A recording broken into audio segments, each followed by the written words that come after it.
All right, welcome back to another episode of Heebie-Jeebies TV. Now, today's story is going to be another true crime episode, and it's a fairly disturbing, gruesome story. If you guys are sensitive to that sort of information, this would probably be a good time to click out from the video and join us on another one.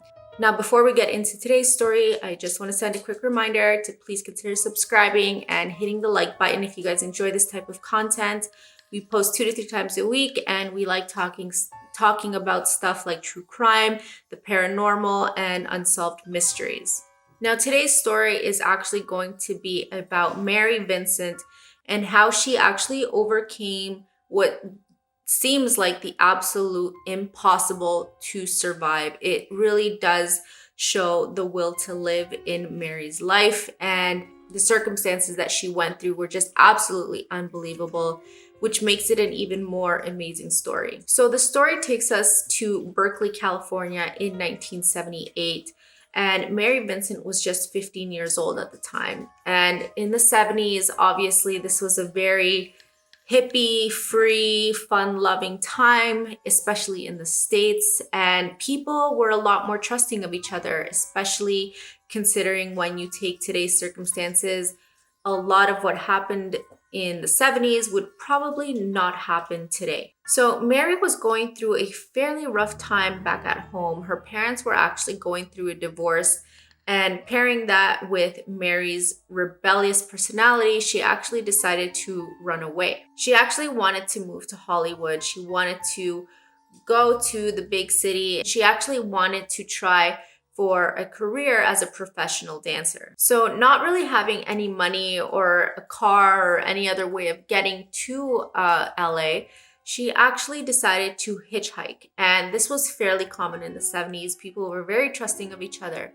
So she was hitchhiking on the side of the highway with 2 other people, and she was actually holding up a sign saying heading south. Now, it wasn't too long before a car pulled over. Now, in this car was a man named Lawrence Singleton. And when he looked at all 3 hitchhikers, he said that he only had room for one. And unfortunately, Mary was the one that decided to get in. Lawrence was 50 years old at the time. And when Mary got in the car, and what she reported later on is that she got into the car because she felt like she could trust Lawrence. He seemed to be very, he kind of gave her a grandpa sort of vibe. He seemed like a friendly old man. She didn't feel like she had to worry about being around him. Otherwise, she wouldn't have gotten in the car in the first place. Now, Mary was actually so trusting of Lawrence that she actually fell asleep not too long into their car ride.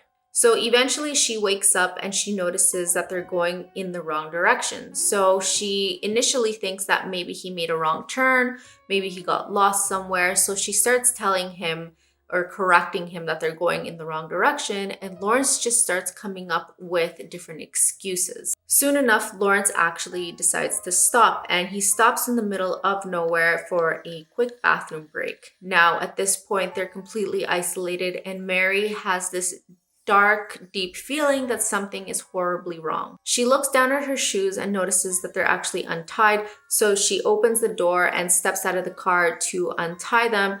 And this is one of the last things she remembered. And as she steps out of the car, Lawrence surprises her and actually hits her over the head with a sledgehammer and completely knocks her out. When Mary woke up, she was actually in the back of Lawrence's van with her arms tied from one side to the other in the van, kind of like stretched out like a star.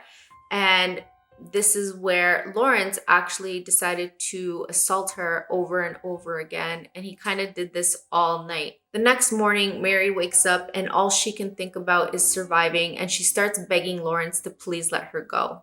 And then Lawrence, to her surprise, actually responds, "If you want to be set free, I'll set you free," and then does the unthinkable. He grabs an axe and literally starts swinging at 15-year-old Mary and chops off both of her arms. And if that wasn't enough, he actually throws her over a 30-foot cliff that she falls down and just lands in the middle of nowhere, basically. So obviously Lawrence thinks that Mary is now dead and drives off. But what he didn't know is that Mary actually survived this initial fall. She was bleeding out profusely and she was drifting in and out of consciousness when she landed on the ground. Mary said that she actually fought the urge to fall asleep because she knew that if she would fall asleep, it would probably mean that she would not wake up again. So somehow she pushed through and saw some mud nearby, and quick thinking, she actually pads the wounds on her arms completely to cover up as much of the bleeding as possible. And then by some miracle, I don't even know how, I tried looking to see if I could get a more detailed explanation as to how she did this. Mary actually climbed back up the entire cliff back onto the highway. I have no idea how she did this without arms, but somehow she did it. She got back to the highway and started waving down cars. So a car stops. They obviously are horrified about what they're looking at. They take Mary to the hospital where they treat her for her wounds, and she ends up making a full recovery. Now, 10 days later, Lawrence was identified with the help of Mary and was arrested.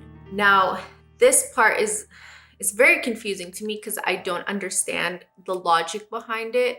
But apparently back then, sentences for these sort of crimes, because he didn't actually kill her, were quite lenient. Lawrence actually only ended up getting 14 years as a sentence, and he was released after 8 years for good behavior, which would prove to be a very huge mistake. In 1997, Lawrence ended up murdering a woman named Roxanne Hughes, who was a single mother of 3. Fortunately, neighbors actually heard a lot of the commotion going on, so they called 911 and he was arrested at the crime scene. This time, he was sentenced to life for first-degree murder, but unfortunately, he kind of escaped justice again because only 4 years later, in 2001, he actually died from cancer in jail. Fortunately for Mary, she actually went on to make a full recovery and live a very successful, fulfilling life. She actually became an artist. She has her own family now and is doing as well as she can be. All right, so that does it for today's episode. Let me know what you guys think in the comments below. Do you guys like when we talk more about true crime? Are you more of a paranormal fan? Do you like unsolved mysteries? Let me know in the comments below. If you guys have any story suggestions, I would love to hear them. So leave those in the comments as well. Thank you guys for joining me on this episode, and we will see you in the next one.